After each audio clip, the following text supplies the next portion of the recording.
It was such a thrill to see this spectacular nature up close. You could see the seals and the sea lions as they yelped at us.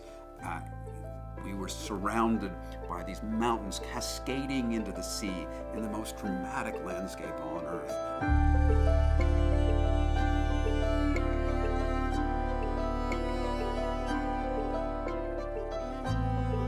There are times as a reporter when you feel so lucky to be on assignment in a place that you really want to pinch yourself.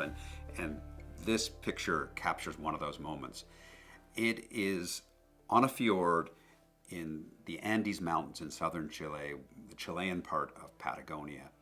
And the story was a profile of Doug Tompkins, the very wealthy American who'd found North Face and Esprit sportswear.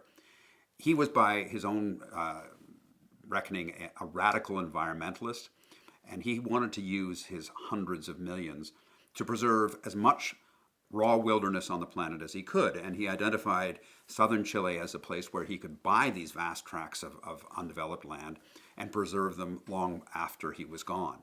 Doug and his wife Chris began assembling this land in the 1990s. I went in January 2006 when Pumalín Park had officially opened, but they still owned it. I wanted to see what the park was, and to understand what their plan was. And it was, as they said, they were making it into this wilderness area that they wanted to preserve forever. And then when Doug took me up in his plane to land in these different areas to show me these different parts of the ecosystem that he was working so hard to preserve, you could see his passion for this, his sense of excitement, and his conviction. This is a guy who had the resources to do so much in the world, and his legacy was to preserve this vast tract of wilderness forever.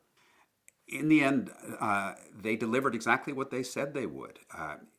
In 2018, Pumalín was given to the people of Chile as a national park, and it is now owned by the people of Chile. Unfortunately, Doug didn't live to see that. He died in a kayaking accident not far from where this picture is taken, and he got hypothermia when his kayak was overturned in a wind, and they weren't able to rescue him.